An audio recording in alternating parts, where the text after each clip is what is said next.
We're going to talk in this session about hope, and then we'll talk in the last one about home. Couple distinctions that we're making between the two things. Number one is that when we're talking about hope, we're talking primarily about a teaching that addresses the soul. So it comes first and stems directly from the gospel. You'll notice that when the New Testament talks about hope, it's right there with faith and love as the outflow of believing in Jesus Christ. So we're starting with hope. The order wasn't random. We're starting with hope because it's going to come directly into the life of the person who is believing the gospel when someone has proclaimed it to him. So it has to do with teaching, with the gospel, with proclamation. When we talk about home, that has to do with life. It's a product, the things that we'll describe, both in the person's soul and in the church's life of the gospel.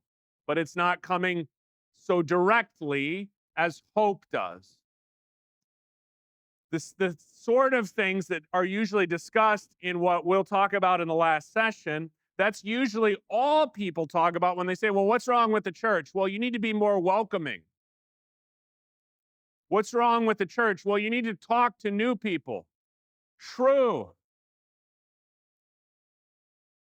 But it doesn't, that spirit, that sense, that desire does not come directly out of the gospel. So we want to start with first things first, and then talk about second things and third things.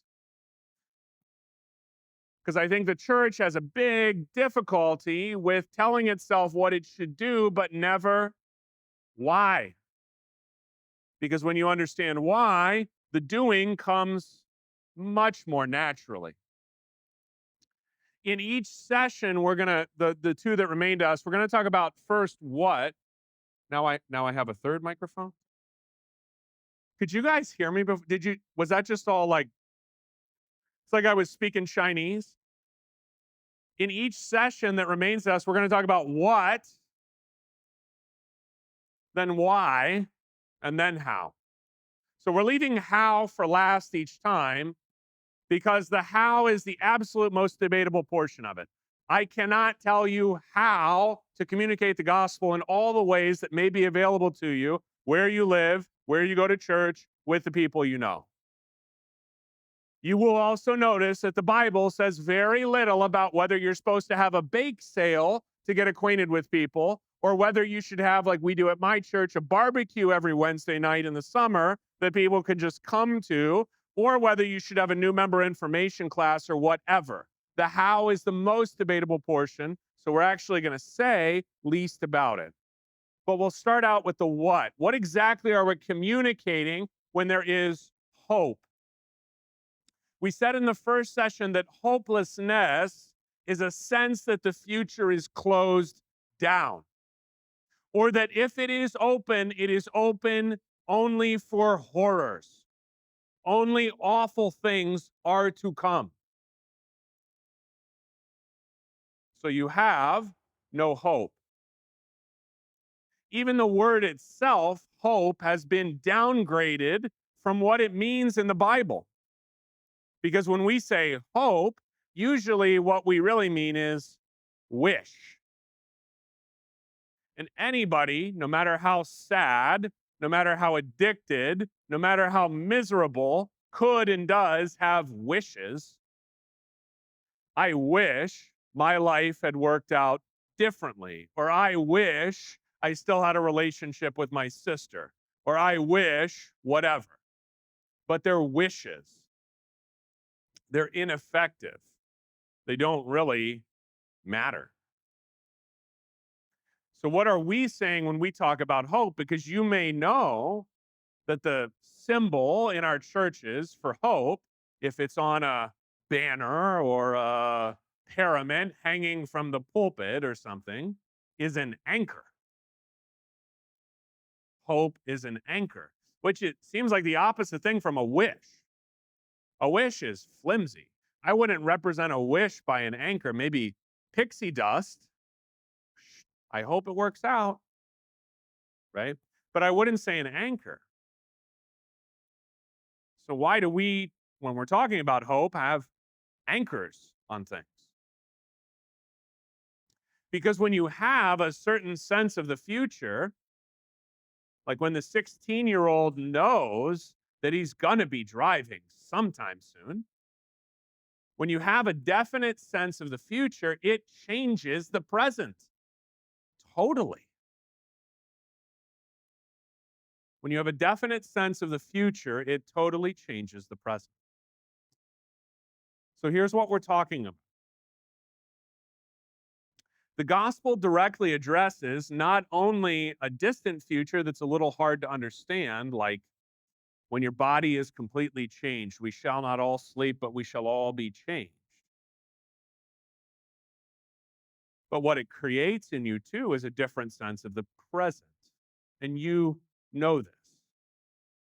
Because if you understand the way that your future has already been determined because of the resurrection of Jesus from the dead, that changes your sense of the present. It even changes the way the Bible talks about life and death.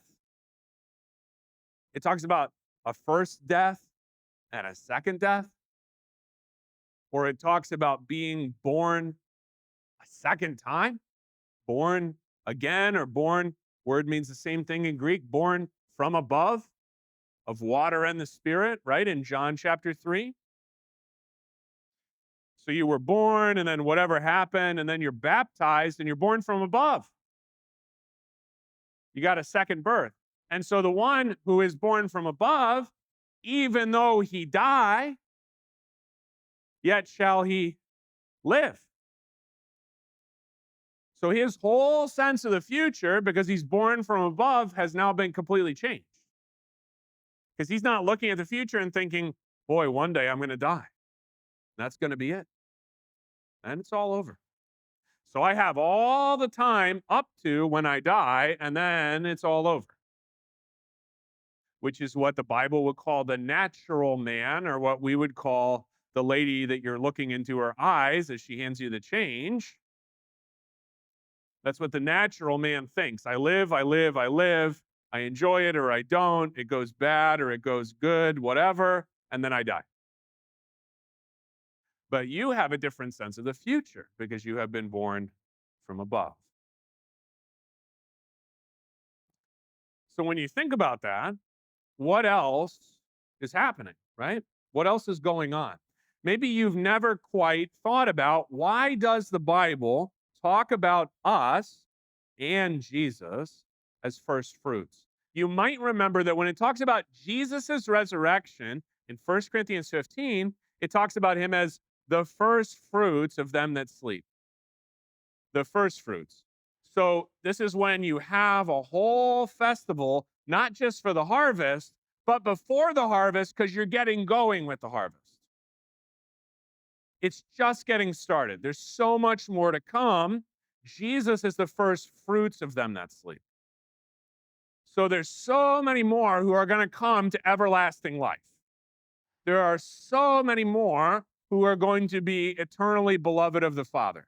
So much more to come. First fruits. But it also talks about us as first fruits. In fact, his brother, James, says it when he talks about being born again, regenerated, born again by the word of truth, which was preached to you. James says that we might be a kind of first fruits of his creatures. So that what he's doing in making all things new, in opening up a totally different future that's defined by life instead of death, defined by the second Adam instead of the first one. That Adam was no good. In doing that, we are a first fruits. Not that we are already perfect, or we are already never going to die, or we are already experiencing all the things that are laid up for us, but the fact that you believe in him at all is a first fruits of a change that's going to touch everybody. Okay? So the future now is a strange thing because now the future is opened up. Now the future is defined by life and by things that are unknown to us, but known to him.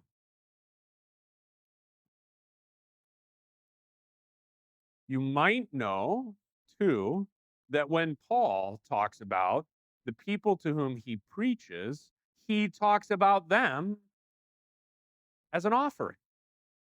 Like when the Israelites used to harvest a little bit of grain and then they would bring some of the grain as like a thank offering. They would bring that near the temple and they'd say, "Thank you for the whole harvest that we have. I'm bringing you a little bit of the harvest to show you my thanks." We do this when maybe in October or November, we're decorating our churches with what are otherwise vegetables and things like that, right? All that zucchini you can't really control and you don't even really want by this time goes into the church. That's not really the idea, by the way, guys. You don't put the zucchini you don't want, you put all the stuff you want. So I would put the key lime pie in there that I want to eat, not the zucchini I don't want to eat. But the thought is still nice if you put the zucchini up there. Is that what Paul says he's doing in Romans 15 is he says that he's bringing the nations, the Gentiles, as an offering. This is his priestly service. It's maybe the only time that in the New Testament you get a minister using the word priest in association with what he's doing. And the idea here is not that he's offering a sacrifice on the altar or something, but that the sacrifice that he's offering, the beautiful thing that he's bringing to God, are the souls who have believed the gospel. Now, if you just think about futures, think about Paul's future. He thinks it's going to be one way, and then he gets beaten down by the Lord and moved into a totally different future. So when we're talking about open futures, we're not necessarily talking about anything that any of us in this room today or in any other room knows. That is why both positively, but also much more usually negatively, I don't like when somebody wants to tell me what the future of the church in America is. It's usually negative when they do that, but I don't like it because I don't find Paul or anyone else in the New Testament, James, anybody, saying, "I know what it's going to be." They don't do the 1950s, everything's wonderful, it's so great, happy thing. They also don't do the 2020s, everything's horrible, it's getting worse, we're closing down, it's getting worse thing either. They talk about preaching the gospel. Just a little bit more on what before we talk about why. What does this open up in a person's life? And I just picked out three things. These are words that are largely John words. You might know that John has kind of his own vocabulary for a lot of things. So if you run through his letters as well as his gospel, you can take these three words and kind of look through them and compare them and set the letters next to the gospel. But one of the reasons that using John, especially his gospel, can be helpful when you're trying to explain Christianity to somebody is that it's great for a beginner because it's simple, and it's great for someone who's been in the faith for a long time or is recently coming back to the faith because it's profound. John is a very beautiful preacher that way. He says very, very profound things you could spend your whole life thinking about in very simple ways. So here are three things we might think about when we're trying to say to somebody, what is the hope that I have in Jesus Christ? One of them is full joy. Full joy. John actually says this several times in different letters to say that when he hears, for instance, this is not one that we're mostly familiar with, but 2 John and 3 John, when he talks about joy at hearing that his children are walking in the truth, It's the same joy that he talks about in First John when he says, the reason I made known to you the Christ that I personally know, and I touched him and I felt the word of life, he's alive, is so that joy may be full. That the kind of joy that this person is looking for while he's hopeless will actually only be found in Jesus Christ. And if you don't say that to him plainly, he's not going to get it. You were looking for it in drugs. You were looking for it in whatever you were doing that has disappointed you. You're only going to find it in Christ.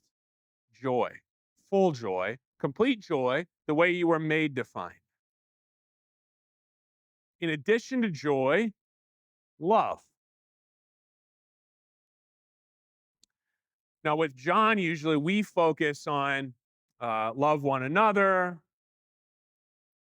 We focus on love, not in word or in talk, but in deed and in truth. That's good. But the source of all of that in John, as everywhere else, is we love one another because he first loved us. So I don't really know love unless I'm using Jesus to define love. That's really important because love is one of the words that they are trying to take away from you and use for their own purposes. And by they and them, I mean principalities and powers of darkness. They're trying to take the word love away from the Bible, away from Christianity, and use it to mean every kind of perversion. And here's what's really sick. It's going to make the person who believes the lie hopeless. He will be hopeless because he was taught the wrong meaning of the word love. It wasn't defined by the cross. It was defined by his own sick desire, such as all of us has by nature. So he needs to be taught that he's going to get love from God, and that will actually satisfy. Here's a third one, and then we'll talk about why. Life. Having a life, feeling alive when you wake up in the morning, feeling more dead than alive. Life. Again, John uses simple words that people still use today. That's why it's so helpful for explaining the faith to other people. Do you have a life that you actually find worth living? Have you centered your life on something that's going to last? Is your life actually seem worthwhile to you, the way that you're living it? Life. Because not only does Christ promise eternal life, lives and believes in me shall never die, he also says that he has come to bring life, and that abundantly. So not little dribs and drabs does he bring when he comes to that soul, but he brings abundance. You got the image too in Luke's gospel of full good measure, pressed down, shaken together, running over. Abundance of life is what he brings. So to somebody who's hopeless, what does that mean? Well, not only does he have good things for you, but he has more than you can ask or imagine. So maybe you have only started to pray. It's helpful to when with a new Christian or somebody coming back to the church, you can give them very practical, like you fold your hands and you close your eyes and then say these words. That's very nice. Generally, when you start something new, that's the kind of instruction they give you. Don't be ashamed to be too simple. But when you explain to them how to do that, you could say something like, well, you're going to pray for this, but he's going to give you more. Or you're going to want this, but he will give you more than you need, right? Because he gives open-handedly, James says. Like he loves to just hand the stuff out. Okay. Let's talk about why. Why to do these things. So this is really not as much me presenting a facet of the gospel like I just did, but telling you why you should present it to other people. Okay? Because number one, the people you may have in mind, you could think of them as they're not in the pew, but they should be. You've got their names in the directory. Or you could think of them as people that you know, but they've never been in any directory of any church. Or you could think of them as your kids or your grandkids. Is that they were not made to live off wishes. They were not made to live off wishes. But in fact, that's all they're really being fed without the gospel. The rest of it is just a wish. This is kind of a silly little example from James, but I like it because it is very familiar to us. In James's time, most people were not very busy, or they didn't claim to be. They were farmers that didn't have to work at the scale that our farmers do. They had a lot of free time on their hands, a lot of free time. So they're not making big plans about everything the way that we do. And I'm not saying this to condemn anybody. I will open up my calendar on my phone if you want me to during the break, and I will show you all the stupid plans that I have. Because when James is talking to people who are busy, he talks to guys that are buying and selling for a living and calls them merchants.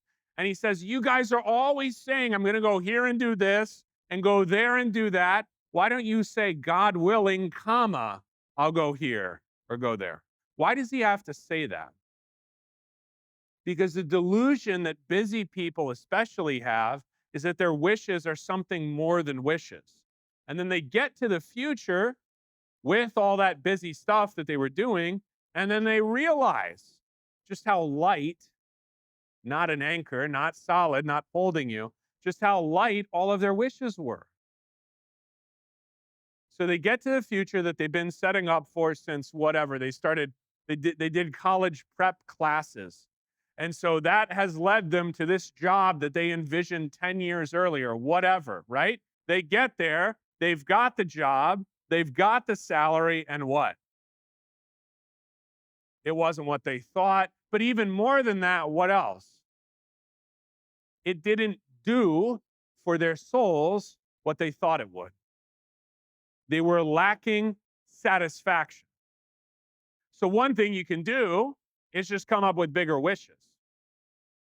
And the problem is, let's say that you're successful, not, as is common to all of us with some of our wishes, we're unsuccessful and potentially bitter, but that I got what I was wishing for, and then I wanted more or different. But I got what I thought I wanted, and it wasn't what I now want. So they weren't really made to subsist on those things. That's why they are dissatisfied with it. This is another way of saying a certain kind of argument C.S. Lewis makes for Christianity. It's called the argument from desire. That if I have something in myself that is, Augustine says much the same thing, not satisfied by anything except God, then that's because it was made, my soul was made to be satisfied only in God. And that I have been trying to plug that gap with something else, either my whole life or some big part of my life, and it didn't work. So you want to proclaim the gospel to people because God has made them to be satisfied only in the good news that Jesus Christ is their sufficiency for life and for death. Nothing else is going to do. Nothing else is really going to work. They're not going to be satisfied with anything else. This should also make you realize there is pre-existent demand for the church's message everywhere there are humans. Everywhere there are humans.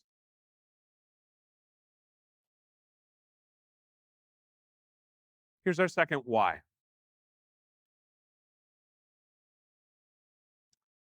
And this returns to something that we said in a nutshell, but we'll spend just a few more minutes on it in this session. Something we said in the first session.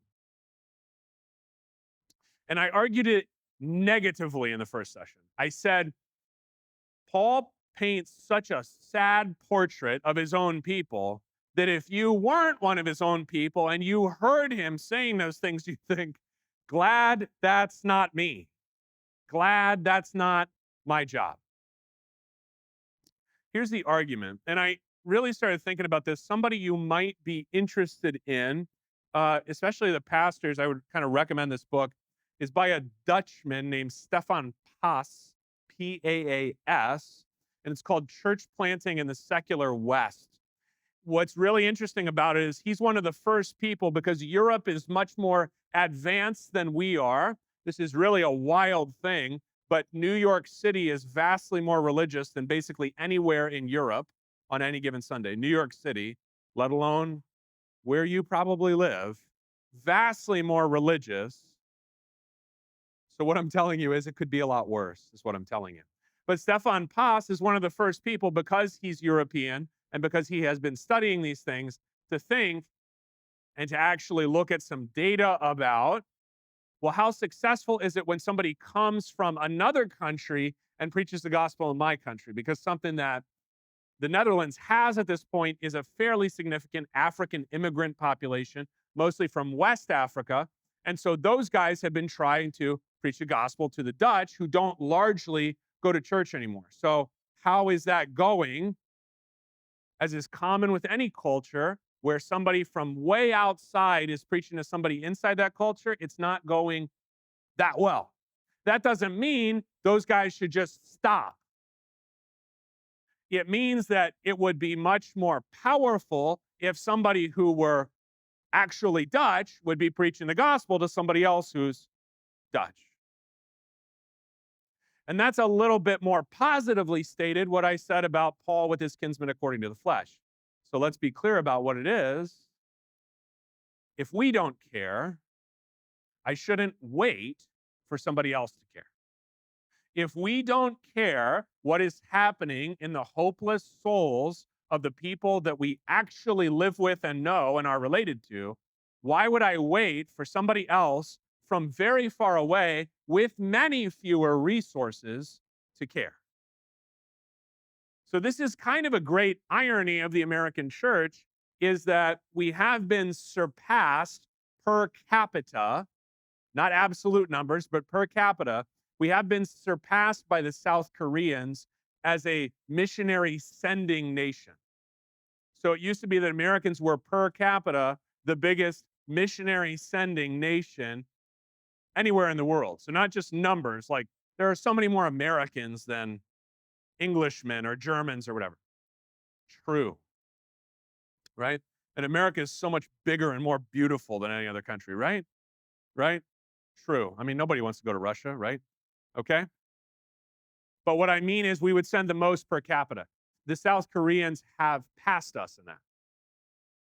Okay? So they don't have more, but they have more per Christian in South Korea. We're still sending tons of people. And we're definitely still sending tons of money overseas. Fine. What's going on at home? We're not sending very many people. I'm not entirely sure about the money, but I'm sure about the people. Lots of vacancies, even in the churches that we already have. Maybe you know this lady's name. If you don't, you should know it. It's the Bess Dickens novel. The novel is Bleak House. The lady is Mrs. Jellyby. Mrs. Jellyby has a bunch of children, like I do. But Mrs. Jellyby's children are unwashed and bruised, largely unlike my children. Okay? Because what Mrs. Jellyby is very involved in Bleak House, and she's kind of a minor character, but it's a good thing to keep in mind. She's got all these kids, and when they visit her house, the kids are falling down the steps, and they're crying, and they're dirty, and they haven't had a meal in like 2 meal times, and so they're starving, and they're sad. because all day, every day, Mrs. Jellyby worries about a philanthropic project that she has going in West Africa. And she writes lots of letters and gets lots of money, and she's trying to get settlers together to go there and found kind of a colony that will be helpful in West Africa. She's doing all this stuff. Her own kids, dirt all over their faces, crying. The visitors can't wait to get out of the house because it's just so miserable to be in the Jellyby home.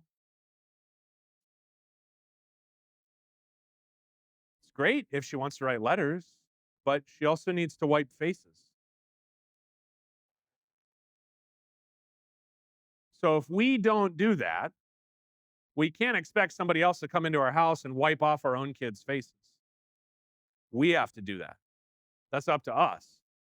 In fact, the Bible generally assumes that you are doing that. You'll notice that a lot of what Jesus teaches about love assumes that you love the people closest to you. You need to be kind of pushed to love people farther away.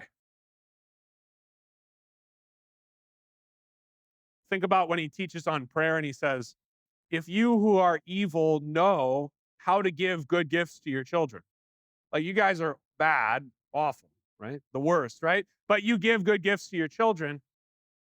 That assumes that you're giving the good gifts to your children, most of all the gospel, right? So it would be great if somebody wants to come from another country to evangelize the people that I know, that are related to me, that I love, that I live with, but I shouldn't expect him to do something I myself am not doing. Talk a little bit about how, and then we can spend the whole question time debating the how if you want to. Or you can suggest an idea that might be helpful to somebody else. That would be good too. Helpful to me, that would be very nice. I don't think that the how is terribly complex. And here's why.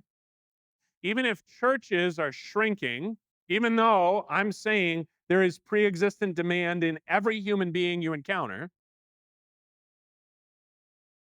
So that's like saying, I mean, not everybody knows, certainly people in Colorado do not know about Casey's breakfast pizza, right? If Casey's came to Colorado, then they would know. They don't even know that they want to eat Casey's breakfast pizza. Some of them, some percentage of them. Some of you are grossed out by this. Some of you love this stuff. It doesn't matter. Some percentage of people in a place where it doesn't exist might actually want it, right?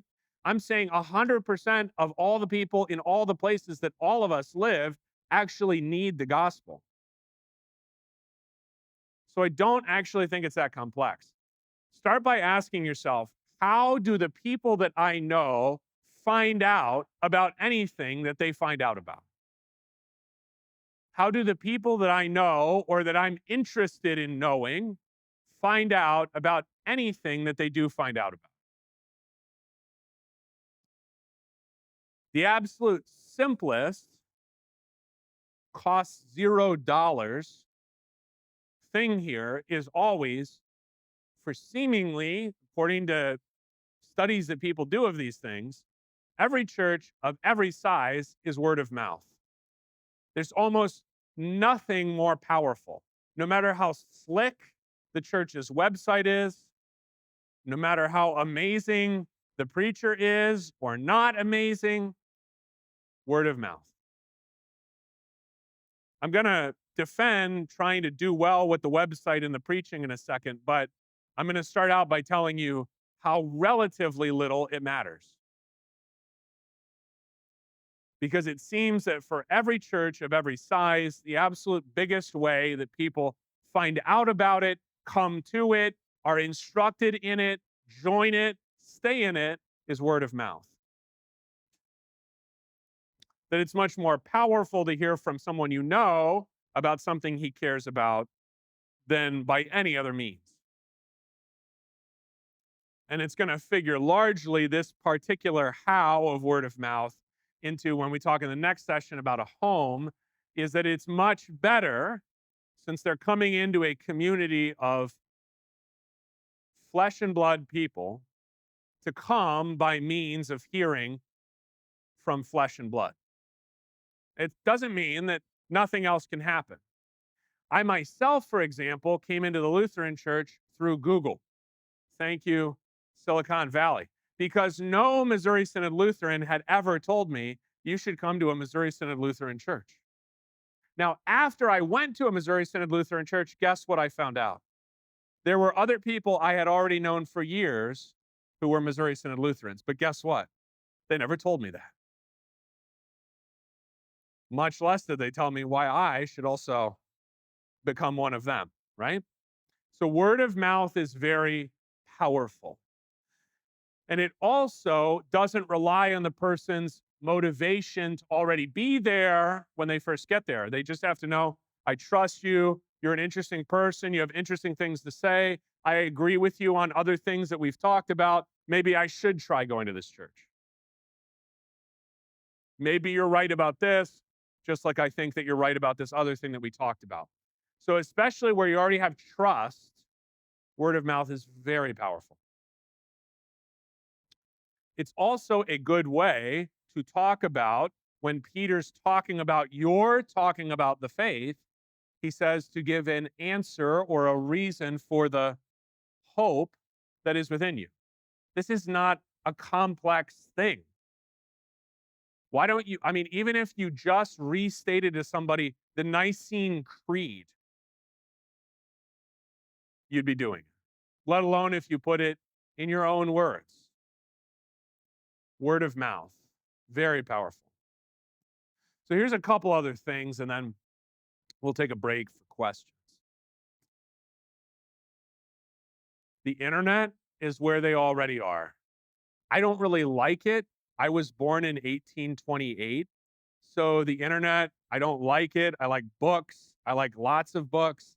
I don't like the internet. This is on the internet. Gene makes a hypocrite of me.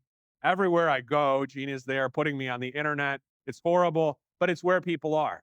So this would be like arguing, well, I don't like that everybody in Athens gets together and yaks with each other about all kinds of weird ideas. Paul just goes in Acts 17 where they're already yakking about weird ideas, and he says, there was a man who was dead, but now he's alive.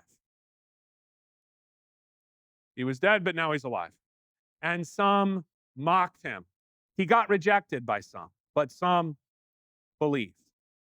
So if you want to be somewhere that they already are, it's actually slightly less important that you have like these big signs when you go into the building. Some churches, they have like a big sign. Maybe your church has a sign. It tells me in really big, almost like stop sign sized letters where the bathroom is. I would personally prefer to have a human being tell me that, but it's good information, I guess. If I was rushing in the church door ready to go to the bathroom, now I know where it is, right? But the internet matters a lot more than that giant sign because it's where that person probably already was, especially the lower the age demographic goes, before he came to your church. So having recorded sermons, maybe even a recorded service, but certainly recorded sermons, recorded teaching, that it's clear, that it's easy to use, is an enormous priority for our churches at this point to offer hope because it's where the hopeless people already live. It may be good, it may be awful, it just is.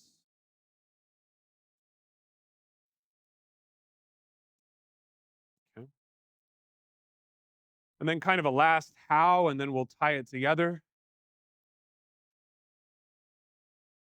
A last how is that we actually focus, and this is obviously for the ministers especially, on the quality of our preaching. The quality of our preaching. It's orthodoxy, also it's being presented as if it really matters.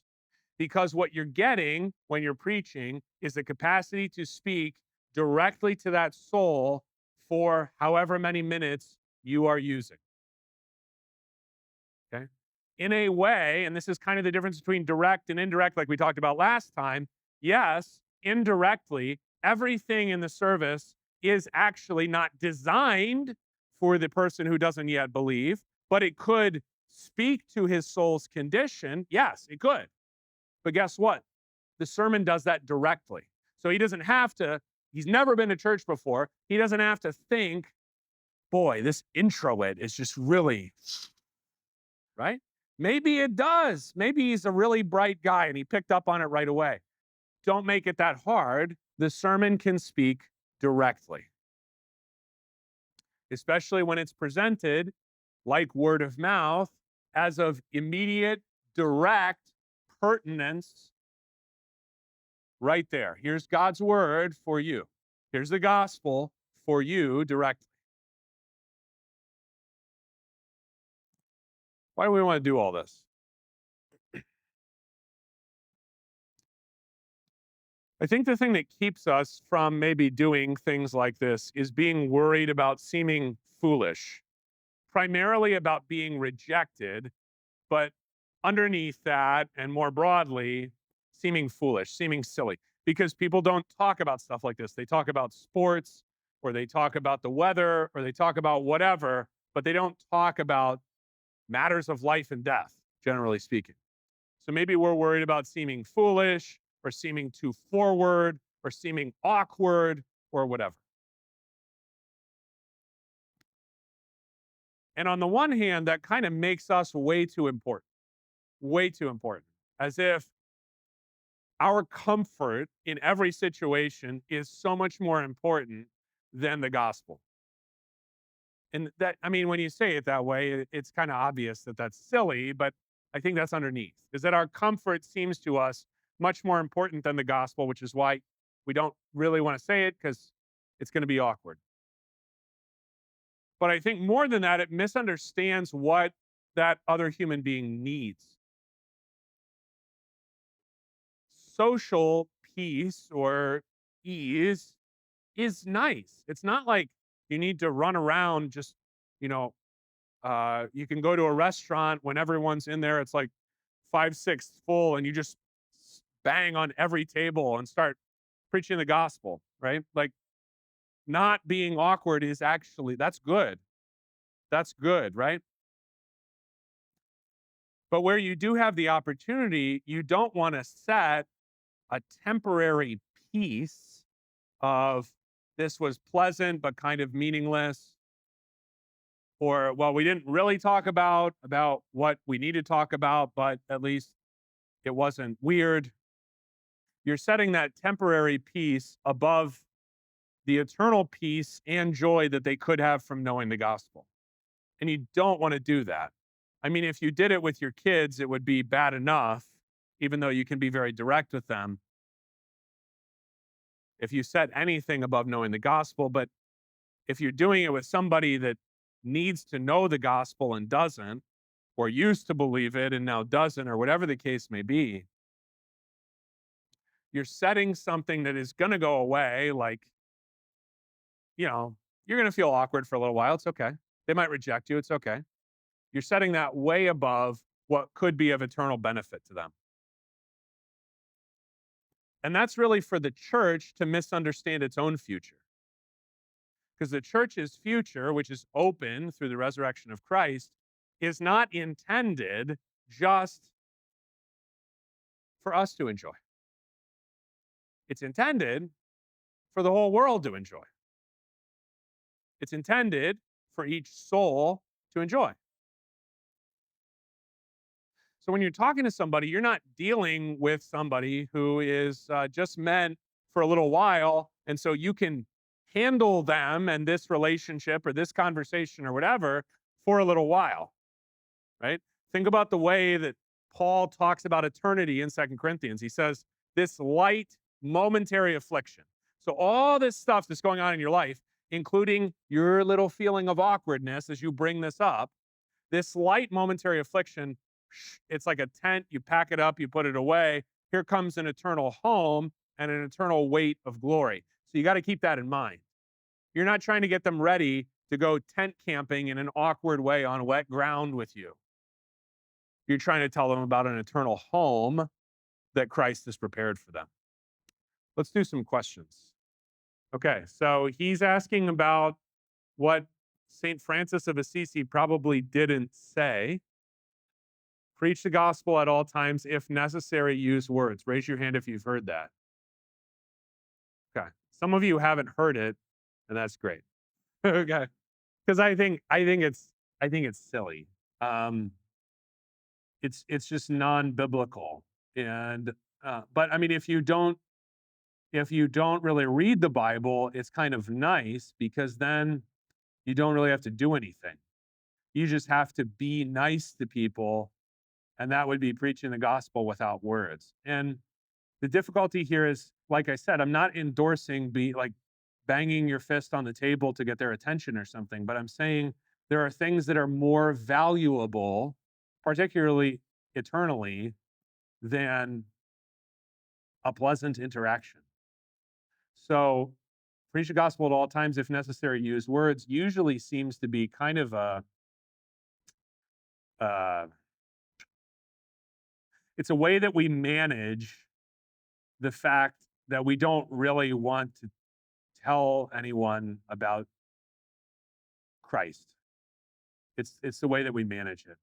And it doesn't even mean that you are necessarily going actively like hunting people down to tell them about Christ, but even that, for instance, you work with people and they have no idea that you're a Christian. They know what your NFL fandom is. They know your strong opinions about how the coffee's made. They don't know that you go to church every Sunday. So it seems like kind of an unimportant part of your life. I mean, one sort of realization I had early after being ordained was that if I just acted with the same self assurance that sports coaches did about church, I would get better results. And it was true. So um, I didn't say to the confirmands, like, if it works for you guys, we're going to have class on Wednesday nights. I was like, classes on Wednesday nights, this is the homework. Because like the lacrosse coach was way harsher with them and got them to show up at 7 a.m. on Sundays to play lacrosse. So I was asking way less, and I didn't ask their parents to pay anything. But I think that we're already shy for reasons that are really hard to understand and indefensible biblically. And then we use the Francis of Assisi thing, which I'm not going to blame him for, to justify our shyness. That they'll understand that we're Christians somehow because we're nice to them. And it's not the gospel that somebody's nice to you. It's the gospel that Jesus satisfied the wrath of God. That's, that's very different from me being nice to you, even though it's nice to be nice, right? It's just not the gospel. Okay, so what if the gospel sounds to people like it is also a wish, right? Pie in the sky, by and by, when you die, right? The gospel is also a wish. I think that is simply a failure to understand. That's a failure. I want to put the blame on myself before I put it on somebody else. So I'm not going to put it on my hearer. That's a failure of me to explain what the gospel is about. So if the gospel sounds like an insurance policy, then I'm saying it in the wrong way, right? I'm not explaining because the insurance policy I'm paying, and then she knows this, so I'll just say this on a recording. I tell my wife, I'm so much more valuable to you if I'm dead than if I'm alive, right? Because if I die, you are good to go for a long time, right? That's an insurance policy. And the gospel sounds like that to people who believe that somehow it doesn't address anything currently in them or with them or about them. That it has nothing to do with sin, that they're not currently committing sin, or that it has nothing to do with being troubled and that they could currently have peace in Christ. That like the gospel just only applies when you die. And that's a failure on my part, if that's what they think. That's a failure on my part to explain what the gospel actually is. Because it's also saying that you could even just talk about present tense verbs. We have peace with God through our Lord Jesus Christ right now, not just by and by. So I think that the reason the gospel sounds like a wish is maybe we preached it as a wish. Or maybe we preached it as an insurance policy, and that was wrong if we did. If we did. It could also just be misunderstanding us. And it's an objection. It's kind of a Reddit atheist objection that you get too is, this is just you're afraid of dying, so that's why you're a Christian. It's your emotional weakness and inability to face the fact that we all die someday. And I find that, you actually get atheists in the Psalms, and the atheist is always saying what he's saying because he doesn't want to deal with the present. So then I want to bring it right back to the present and say, well, presently you don't even measure up to your own standards, let alone God's eternal standards, but Jesus has satisfied the wrath of God. So I like to drive it back to the present, especially when atheists bring up an objection like that, because it's not that it's insincere, but he really does believe that I'm doing this because I'm like emotionally weak. So I want to make it clear to him that I'm saying what I'm saying because of what God has done in Jesus Christ, not because I just wish it were true. Because there's lots of other things about being a Christian in the present that are not very nice. So why would I buy an insurance policy that costs me that much? That's stupid. That's dumb, right? Yeah, one more maybe. Go ahead. How do we deal with the present? I mean, first of all, you have to be willing to be direct to deal with the present. Because if you just talk about stuff that's in the future, that's fine. And it might even be true, but it's going to keep it as something like an insurance policy. So in the present, you would have to deal, for example, with, you would have to treat each of the things that you may know about them in its spiritual aspect, sort of the way that I talked about drug addiction in the first session. Because the human being is always body and soul. So even the things that seem just like body problems have a spiritual aspect to them. That's why the pastor visits you when you're in the hospital. It's not because he's going to set your broken leg. It's because the experience of being sick affects the human soul in a certain way. That's why the pastor goes. Right? Because everything is, so you got to think, okay, what's going on with this person? So here's the spiritual aspect of, just imagine a guy, right? Like you can sometimes tell the guy's got a big frame. He used to be fit. He put on weight because X and Y and Z happened in his life. So he feels a certain way in his own body. You can tell it by how he carries himself. And then also, okay, he was going to go to college for this, but then he kind of dropped out after 2 years.